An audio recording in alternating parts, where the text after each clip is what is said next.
आज हम स्टार्ट कर रहे हैं यूनिट 3 इलेक्ट्रोकेमिस्ट्री। इलेक्ट्रोकेमिस्ट्री क्या है? ये केमिस्ट्री की वो ब्रांच है जिसमें हम स्टडी करते हैं कि किस तरह से रेडॉक्स रिएक्शन की केमिकल एनर्जी को इलेक्ट्रिकल एनर्जी में कन्वर्ट करेंगे और किस तरह से हम इलेक्ट्रिकल एनर्जी पास करके किसी नॉन स्पॉन्टेनियस रेडॉक्स रिएक्शन को कैरी आउट करेंगे। स्टार्ट करने से पहले हमें कुछ कंसेप्ट्स 11th क्लास के पता होने चाहिए। ये हमने पढ़ा था redox reaction, a reaction in which reduction and oxidation take place at the same time. क्या क्या है? रिडक्शन है गेन ऑफ इलेक्ट्रॉन या डिक्रीज इन ऑक्सीडेशन नंबर।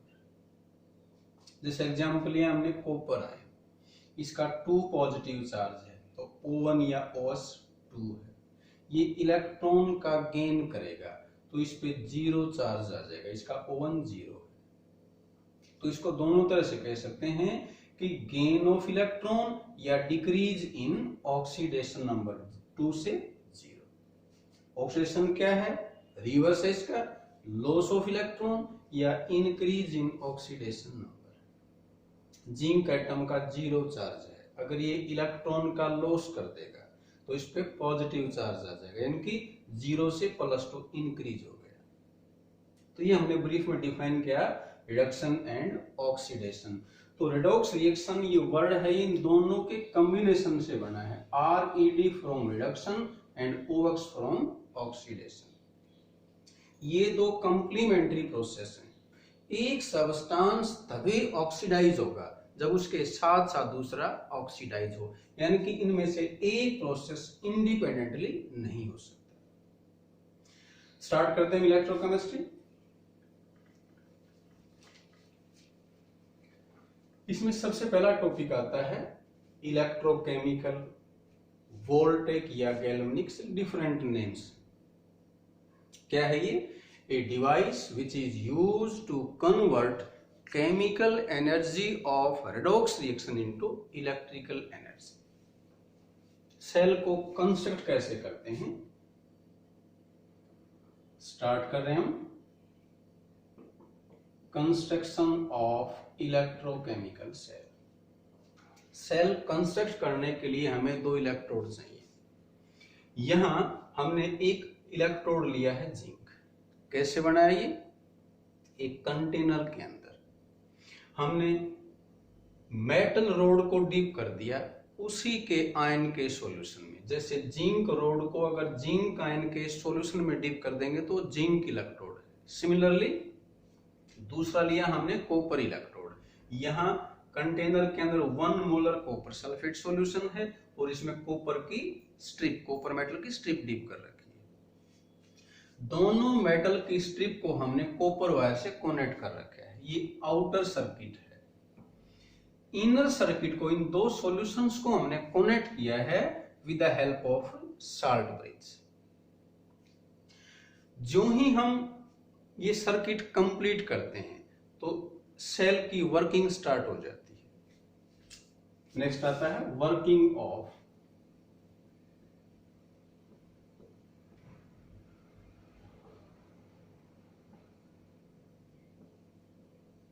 इसमें एग्जाम कई बार इस तरह से पूछ लेते हैं, working of zinc copper sulphate cell. कैसे होती वर्किंग, कैसे स्टार्ट होती है? अभी जैसे हमने कंस्ट्रक्शन में बताया, जो ही ये सर्किट कंप्लीट हो जाएंगी तो जो लेफ्ट बीकर है उसमें ऑक्सीडेशन स्टार्ट हो जाएगा। यहाँ लेफ्ट बीकर में जिंक मेटल की स्ट्रिप ले रखी है हमने, उसमें जिंक एटम्स हैं, तो जिंक एटम का ऑक्सीडेशन स्टार्ट हो जाएगा। ये लेफ्ट बीकर में होगा।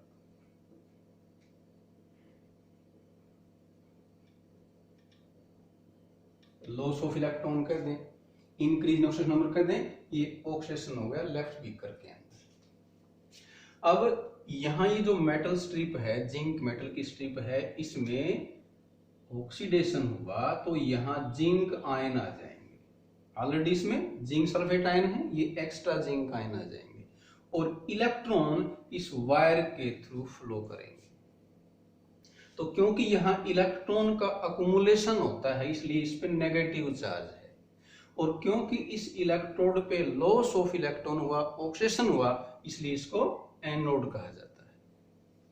अब इलेक्ट्रॉन फ्लो करेंगे फ्रॉम जिंक टू कैथोड, और करंट की direction conventionally cathode to anode, opposite to electron consider करते हैं।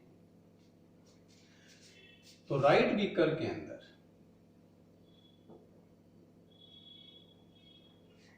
कॉपर आयंस इलेक्ट्रॉन को गेन करेंगे। इलेक्ट्रॉन कहां से आए? जो जिंक ने लूज किए थे। यहां अपने पास ऑलरेडी इसमें कॉपर आयंस है, सल्फेट आयंस है, तो कॉपर आयंस ने इलेक्ट्रॉन को गेन किया, कॉपर के एटम बन गए।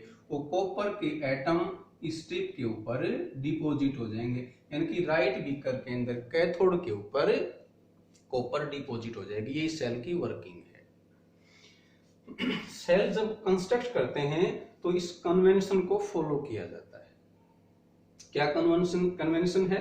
लेफ्ट में हमेशा एनोड लेंगे, एनोड पे नेगेटिव चार्ज होगा, और प्रोसेस कौन सा होगा? ऑक्सीडेशन। तो ये हमने बताया सेल को कंस्ट्रक्ट कैसे किया, सेल की वर्किंग क्या है।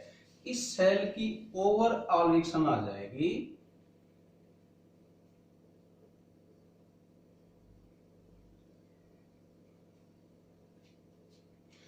अब इस सेल को रिप्रेजेंट कैसे करें?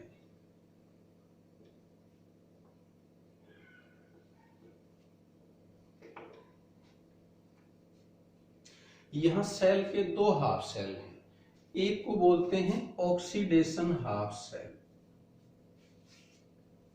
जो लेफ्ट का बीकर है जिसमें ऑक्सीडेशन हुआ, दूसरे को बोलते हैं रिडक्शन हाफ सेल।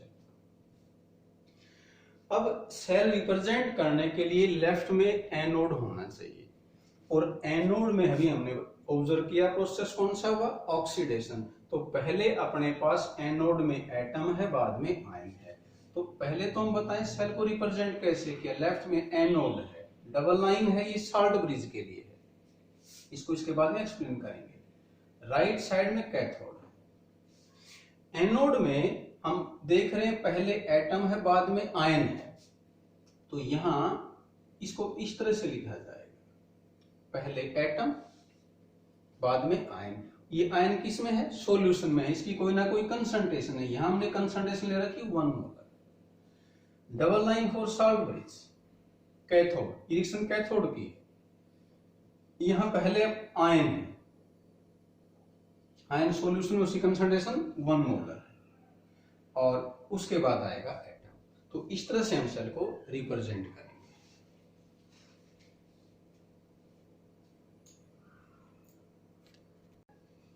आगे स्टार्ट कर रहे हैं, साल्ट ब्रिज क्या है। अभी हमने बताया एनोड क्या है, कैथोड क्या है, तो अब बताते हैं साल्ट ब्रिज क्या है। साल्ट ब्रिज एक यू शेप की ट्यूब है।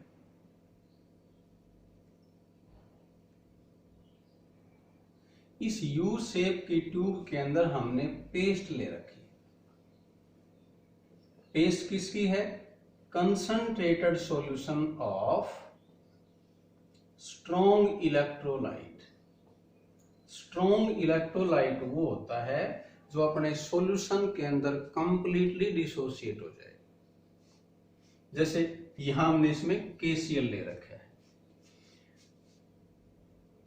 पेस्ट फॉर्म करने के लिए हमने अगार अगार इसमें कंपाउंड मिक्स कर रखा है। ये पाउडर की तरह सब्सटेंस है।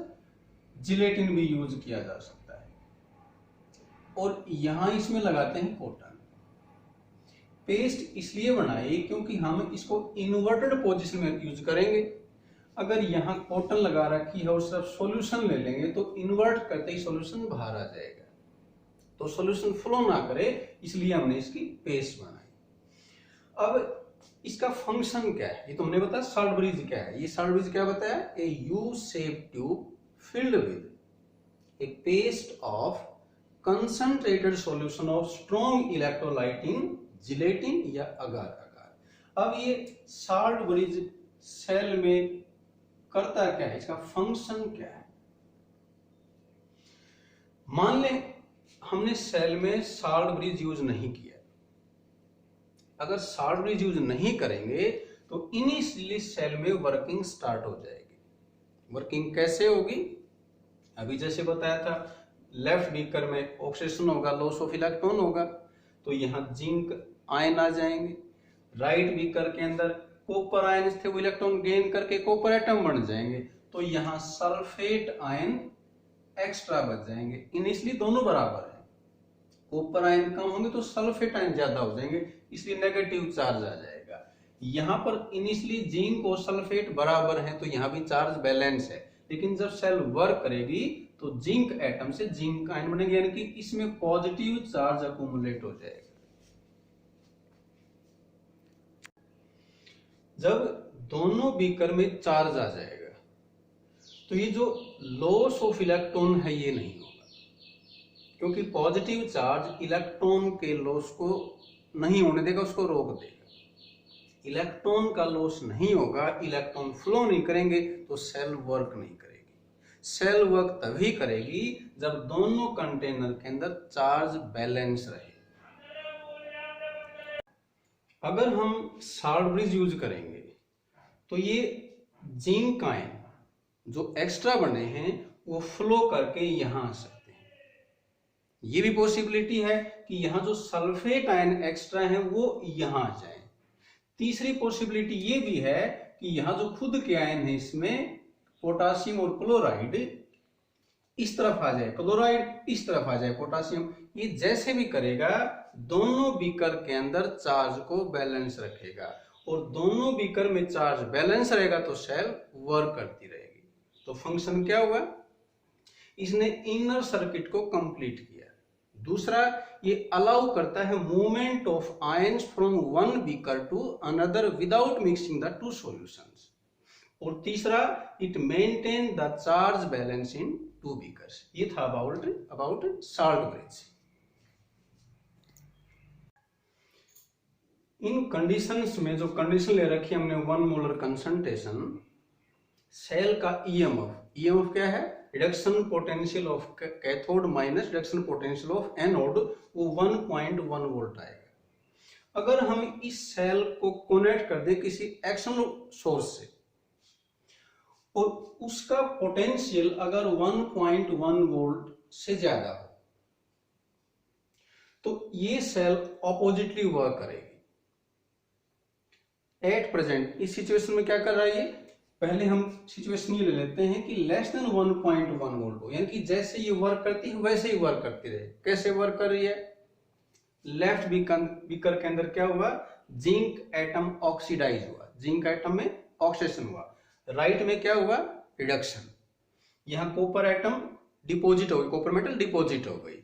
इलेक्ट्रॉन फ्लो कर रहे from zinc to copper, current flow करता फ्रॉम कॉपर टू जिंक। अगर इसको चेंज करते, रिवर्स करते, तो अब रिवर्स वर्किंग स्टार्ट हो जाएगी, यानी कि अब ये एक्ट करेगा एज एनोड, ये करेगा कैथोड। अब जिंक मेटल यहां डिपॉजिट होगी और कॉपर मेटल डिसॉल्व हो जाएगी, कॉपर के आयन बन जाएंगे और करंट की डायरेक्शन रिवर्स हो जाएगी, इलेक्ट्रॉन की डायरेक्शन रिवर्स, इलेक्ट्रॉन फ्लो करेंगे cathode to anode, sorry copper to zinc बोले मेटल इसको, क्योंकि अब ये एनोड है, ये कैथोड है। और तीसरी सिचुएशन है कि जो एक्सटर्नल सोर्स ऑफ वोल्टेज है उसका पोटेंशियल इसके बराबर है जो सेल में डिस्कस कर रहे हैं, तो उस केस में यहां कोई रिएक्शन नहीं होगी। ये सेल जिसमें एक इलेक्ट्रोड जिंक है, एक कॉपर है, इसको डैनियल सेल भी बोलते हैं। डैनियल सेल सिर्फ एक ही है जब अपने पास ये 2 इलेक्ट्रॉन है। अगर हम इसको चेंज कर देंगे तब वो डैनियल सेल नहीं है, तब वो कोई भी नाम दे दें, इलेक्ट्रोकेमिकल सेल है, वोल्टेज है, गैल्वेनिक है, तो ये अपने को क्लियर होगा डैनियल सेल सिर्फ एक ही है। तो ये हमने कंप्लीट किया अबाउट इलेक्ट्रोकेमिकल सेल।